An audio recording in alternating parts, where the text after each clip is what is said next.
Maka kepada urun 12 GPA silakan lapor bangga Pak yang Tahana Kendala.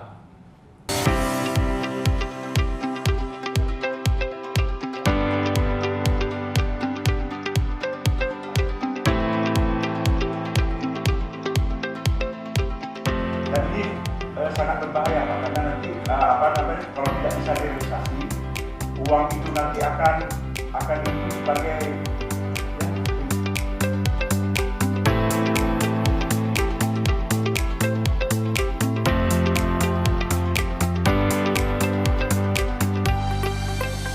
Penjahat dapat bimbing dalam wati donyo yang ada usulkan usul yang tahap kedua yang jadi PR dia mandul.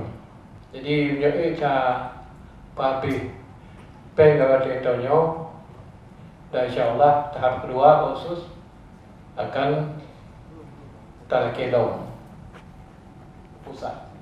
Jadi maka harapkan kendala-kendala yang ada di lapangan silakan komunikasi.